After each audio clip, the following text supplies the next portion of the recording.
Shirdi Sai Baba. His life is a message. His life is an inspiration. Om Sairam. Hi అండి అందరికీ. నమస్కారం. Welcome to Shirdi Sai and సోబా spiritual talks. ఈరోజు మనం సాయి సచరిత్రలోని 4వ అధ్యాయం ముఖ్యాంశాలపై దృష్టి పెడదాము. మొదటిగా యోగీశ్వరుల కర్తవ్యములు. శ్రీమద్ భగవద్గీతలో శ్రీకృష్ణ పరమాత్మ స్వయంగా ఇలా సెలవిచ్చారు. యదా యదా హి ధర్మస్య గ్లానిర్భవతి భారత అభ్యుత్థానమధర్మస్య తదాత్మానం సృజామ్యహం. ఓ అర్జున, లోకంలో ధర్మానికి హాని కలిగి అధర్మం మితిమీరి పోయిన ప్రతిసారి దుర్మార్గులను శిక్షించుటకు, సన్మార్గులను రక్షించుటకు మరియు ధర్మస్థాపన కావించుటకు యుగ యుగములయందు నేను అవతరించదను అని కృష్ణ పరమాత్మ చెప్పారు. సనాతన ధర్మము కొరకు. సనాతన ధర్మము అంటే ఒక మతము కాదు. సనాతనము అంటే అది శాశ్వతమైనది, అంతం లేనిది, మార్పు లేనిది, ఎప్పటికీ నిలిచేది. భూమిలో అన్నీ మార్పు చెందుతూ ఉంటాయి. ఏది శాశ్వతంగా ఉండదు. మరి శాశ్వతమైనది, మార్పు లేనిది ఏముంది?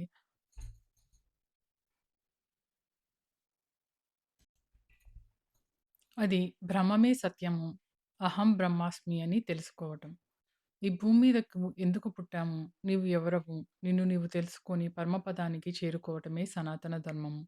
అది మనకు తెలియదు కాబట్టి బాబా వంటి అవతార పురుషులు, సద్గురువులు, యోగులు, సన్యాసులు మానవాళిని సుఖ సంతోషాలతో, క్రమశిక్షణతో ఎలా జీవించాలో నేర్పించి సన్మార్గంలో పయనించేలా చేస్తారు.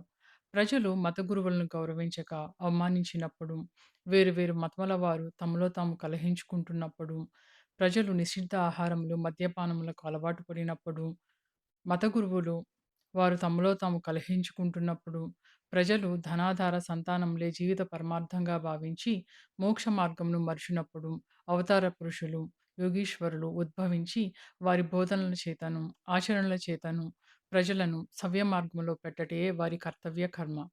అట్లే సాయిబాబా కూడా షిరిడీలో నివసించి లోకోద్ధారణ జరిపెను. సాయి అవతార పరంపర యొక్క ముఖ్య ఉద్దేశము మతాల మధ్య ఐక్యమత్యము, మానవత్వము, ప్రేమ, కరుణ, సేవ.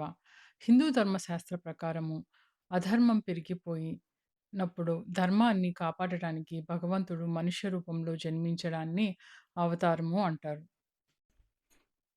సాయిబాబా హిందూ మరియు ముస్లిం సాంప్రదాయాలను కలిపి అందరి దేవుడు ఒక్కడే అని ఎప్పుడూ స్మరిస్తూ ఉండేవారు.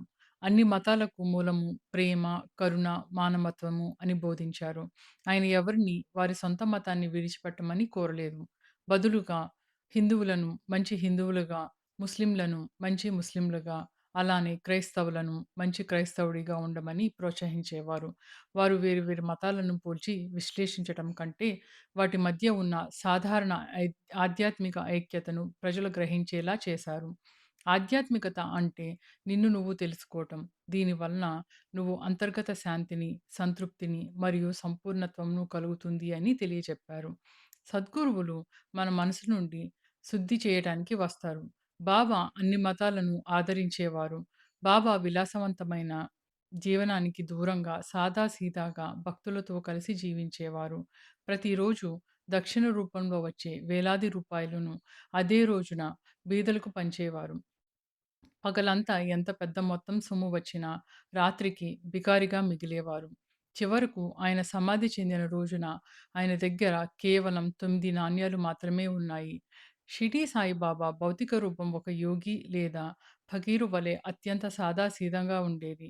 బాబా కళ్ళు చాలా లోతుగా, శక్తివంతంగా మరియు తేజస్సుతో ఉండేవని చెప్తారు. సాయిబాబా చూపు ఒకేసారి భక్తుని అంతరంగాన్ని చదివేంత సూటిగా ఉండేదని భక్తుల అనుభవం. ఆయన చెవులకు రంధ్రాలు ఉండేవని, ఇది ఆయన ప్రాచీన సాంప్రదాయాలను గౌరవించేవారని తెలుపుతుంది. బాబా మసీదులో నివసించినప్పటికీ ఆయన వేదాలు, ఉపనిషత్తులు మరియు భగవద్గీతపై అసాధారణమైన పట్టు ఉండేది. నానాసాహెబ్ చాందోర్కర్ వంటి బ్రాహ్మణ పండితులకు భగవద్గీతలోని క్లిష్టమైన శ్లోకాలకు అర్థాలు చెప్పేవారు. వారు బాబాను భగవంతుని అవతారంగా భావించేవారు. సాయిబాబాకు కుల, మత, వర్గ, వర్ణాలను అధిగమించి మానవ జాతి ఆధ్యాత్మిక అభివృద్ధి కోసము భౌతిక, ఆదిభౌతిక తలాల్లో కృషి చేసేవారు. కానీ బాబా బోధనలు అన్ని మతాల సారాంశం ఐకమత్యమని నొక్కి చెప్పేవారు. ఆయన అడగకుండానే భక్తుల సమస్యలు చెప్పేవారు. మనసులో ఉన్న సందేహాలకు సమాధానాలు ఇచ్చేవారు. మనసును, శరీరంను ప్రతి క్షణము అదుపులో ఉంచుకొని నిరంతర ధ్యానంలో లేదా దైవ చింతనలో ఉండేవారు. అయోని సంభవుడు. సాధారణంగా జీవులు కర్మఫలం కారణంగా జన్మిస్తారు. కానీ బాబా కరుణతో ఆవిర్భవించారు.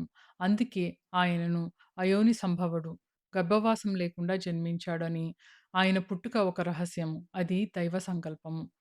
బాబా షిర్డీలో 16 ఏళ్ల బాలుడిగా ప్రత్యక్షమయ్యారు. ఆయన ఒక వేప చెట్టు కింద కఠినమైన ధ్యానంలో కూర్చొని ఉండేవారు. ఆశ్చర్యకరమైన విషయం ఏమిటంటే, అంత చలిలో కూడా ఆ బాలుడు ఎటువంటి ఆసరా లేకుండా తపస్సు చేసేవారు.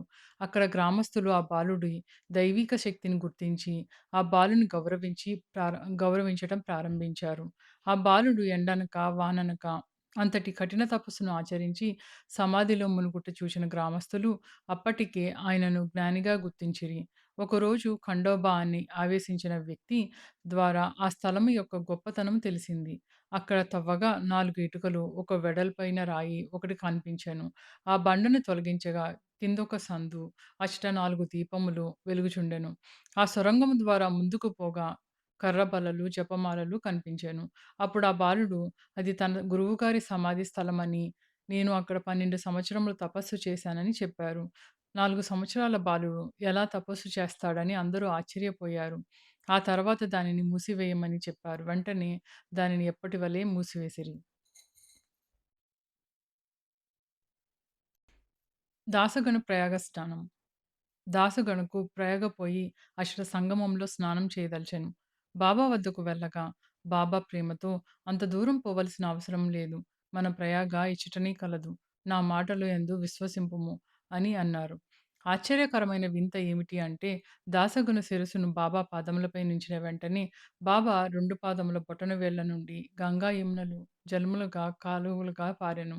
దీనిని దీని అర్థం సద్గురువు పాదాల చెంతనే సకల తీర్థాలు ఉన్నాయని, గురువుపై సంపూర్ణ విశ్వాసంతో మనసు నిండితే, మన అహంకారము, మన పాపభావము, మన భయాలు అన్నీ గురువు తీసేస్తారు.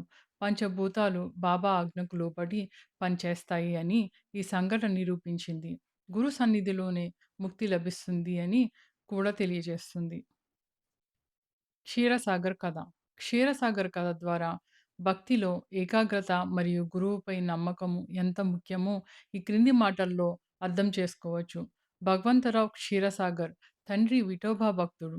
ఆయన ప్రతి సంవత్సరం పండరీ యాత్ర చేయుచు ఒక విఠోబా విష్ణువు ప్రతిమను ఇంట ఉంచి దాన్ని పూజించేవారు. అతడు మరణించిన తర్వాత అతని కొడుకు అగు భగవంతరావు పూజను, శ్రాద్ధమును, యాత్రను మానెను. భగవంతరావు షిరిడీ వచ్చినప్పుడు బాబా అతని తండ్రిని జ్ఞప్తికి తెచ్చుకుంటూ, వీని తండ్రి నా స్నేహితుడు కనుక ఇతనిని ఇక్కడకు లాక్కొని వచ్చితిని. వీడు నైవేద్యము ఎన్నడూ పట్టలేదు. కావున నన్ను విఠలుడిని కూడా ఆకలితో మార్చినాడు. అందుచేత నేనిక్కడకు తెచ్చితిని. వీడు చేయనిది తప్పు అని చెప్పి చివాట్లు పెట్టి తిరిగి పూజ ప్రారంభించినట్లు చేసెదను అని అన్నారు. బాబా సర్వాంతర్యామి అనుటకు ఈ ఒక్క ఉదాహరణ చాలు. ప్రజలు భోగభాగ్యాలే శాశ్వతమని భావించి ఆధ్యాత్మిక మార్గాన్ని, భక్తి మార్గాన్ని దుర్మైనప్పుడు మళ్ళీ సన్మార్గంలో పెట్టటానికి బాబా వంటి అవతార పురుషులు వస్తారు. పెద్దలు చెప్పిన దైవ ఆరాధనను మానవద్దని, వంశాచారాన్ని కాపాడమని బోధించారు. సాయిబాబాకు అందరి మీద సమాన దృష్టి ఉండేది. కులము కన్నా గుణము మిన్న, పుట్టుక కన్నా జ్ఞానము మిన్న అనేది బాబా బోధనల సారాంశం. తన జీవిత పర్యంతము అందరి భగవంతుడు ఒక్కడే అని బోధించారు. కుల, మత, వర్గ విభేదాలకు అతీతంగా అందరినీ ప్రేమించారు. ఒక మసీదులో ఉంటూ హిందూ ధర్మ పద్ధతులను అనుసరిస్తూ అందరినీ అందరి ఆచారాలను గౌరవిస్తూ దైవం ఒక్కటే అని ఆచరణలో చూపిన అవతారం ఆయనది. నీటితో దీపాలను వెలిగించి, ఊదితో జబ్బులను తగ్గించి, భక్తులకు దైవశక్తిపై నమ్మకం కలిగించి, ఒక పాతబడిన మసీదులో నివసించారు. దానికి ఆయన ద్వారకామాయ అని పేరు పెట్టారు. ఇది అరుదైన ప్రదేశం.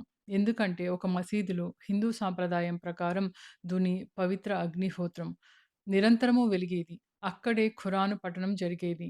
అలాగే భగవద్గీత, రామాయణము, ఏకనాథ భాగవతము, విష్ణు సహస్రనామ స్తోత్రములు వంటివి పారాయణ చేయమని హిందువులకు ఉపదేశించేవారు. బాబా కేవలం మంత్రాలు, తంత్రాలను బోధించలేదు. ఆయన ఆచరణాత్మకమైన సలహాలు ఇచ్చారు. అన్నదానం, ఆకలితో ఉన్న వారికి భోజనం పెట్టడం కంటే మించిన పుణ్యం లేదు అని, పిల్లులు, కుక్కలు, పక్షుల్లో కూడా దైవాన్ని చూడాలని ఆయన చెప్పేవారు.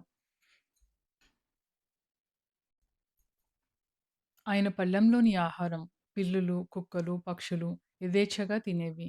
ఆయన ఎప్పుడూ వాటిని తరమలేదు. ఇది కేవలం బ్రహ్మజ్ఞానికే సాధ్యం. బాబాకు సమదృష్టి. ఆయన హృదయం అద్దంలా నిర్మలంగా, మాటల్లో అమృత వర్షం కురిసేది. ధనవంతుడు, పేద అని తేడా లేదు. గౌరవము, అవమానము రెండూ సమానంగా చూసేవారు. మరియు అందరితో ఆటలాడినా, పాటలు పాడినా బాబా లోపల మాత్రం సమాధి స్థితిలోనే ఉండేవారు.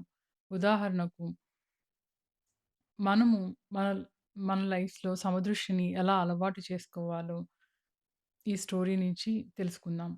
ఒక మేనేజర్ టీమ్ లీడ్ చేస్తున్నప్పుడు కొందరు కొందరిని లైక్ చేయటం, మరికొందరిని ఇగ్నోర్ చేయటం, అప్రైజల్ టైమ్స్‌లో ఫేవరెటిజం చూపించటం, ఇలా చాలా చోట్ల జరుగుతూ ఉంటుంది. మనందరికీ తెలుసు. బాబా లీలలు చదివినప్పుడు, బాబా అందరిని సమదృష్టితో చూచేవారు అని అప్పుడు ఆలోచిస్తాడు. నేను నా టీమ్‌లో అందరిని సమానంగా చూస్తున్నానా? లేక నా ఇగోతో, బయాస్‌తో చూస్తున్నానా? అని క్వెషన్ చేసుకుంటాడు. అప్పటినుంచి అప్రైజల్స్, లీవ్స్, టాస్క్ విషయంలో క్లియర్ రూల్స్ పెట్టి, పర్సనల్ లైక్స్, డిస్‌లైక్స్ వదిలేసి, ప్యూర్ వర్క్ బేస్డ్ డెసిషన్స్ తీసుకుంటాడు. తప్పు చేసినా కూడా కరెక్ట్ చేసి టీమ్‌ని మంచిగా ఉంచుతాడు. అప్పటినుంచి టీమ్‌లో ట్రస్ట్ పెరుగుతుంది. ఈ మార్పు కేవలం మేనేజ్‌మెంట్ స్కిల్స్ వల్ల కాదు, బాబా యొక్క సమదృష్టి భావాన్ని హృదయంలో పెట్టుకోవడం వల్ల. సాయిబాబా నిరాకార స్వరూపం. ప్రజలు దారి తప్పినప్పుడు అజ్ఞానమనే చీకటిని తొలగించి, జ్ఞానమనే జ్యోతిని వెలిగించి, మంచి మార్గంలో పెట్టడానికి బ్రహ్మజ్ఞానులు వస్తారు. భగవంతుడు నిరాకారుడు, సర్వవ్యాపి. కానీ సామాన్య మానవునికి ఆ నిరాకార తత్వం అర్థం చేసుకోవటం కష్టం. అందుకే ఒక మనిషిగా పుట్టి కష్టాలను అనుభవిస్తూనే ధర్మాన్ని ఎలా ఆచరించాలో ఆచరించి చూపిస్తారు. దైవం అంటే భయం కాదు, ప్రేమ అని చాటి చెప్పటానికి బ్రహ్మజ్ఞానులు వస్తారు. బ్రహ్మజ్ఞానులు దుష్ట శిక్షణకే కాదు, తమను నమ్ముకున్న భక్తుల సామీప్యాన్ని, ఆనందాన్ని ప్రసాదించటానికి వస్తారు. మరియు వారితో కలిసి ఆడుతూ, పాడుతూ వారి హృదయాలలో భక్తి భావాన్ని నింపుతారు. ప్రతి అవతార పురుషుడు ఒక గొప్ప సద్గురువు. వారు కేవలం అద్భుతాలు చేయడానికి రారు. మనలో నిద్రిస్తున్న ఆత్మ చైతన్యాన్ని మేల్కొల్పటానికి, జనన మరణ చక్రం నుండి విముక్తి పొందే మార్గాన్ని చూపి, అదే సనాతన ధర్మమని గుర్తు చేయటానికి వస్తారు. షిరిడీ సాయిబాబా కేవలం ఒక సద్గురువే కాదు, ఆధునిక కాలంలో ధర్మాన్ని, మానవత్వాన్ని, ప్రేమను పెంచి మత విభేదాలను తొలగించడానికి వచ్చిన విలక్షణ అవతారం. ఓం సాయిరామ్. సచ్చిదానంద సద్గురు సాయినాథ్ మహారాజ్ కి జై. Thanks for watching Shirdi Sai and Sobha Spiritual Talks.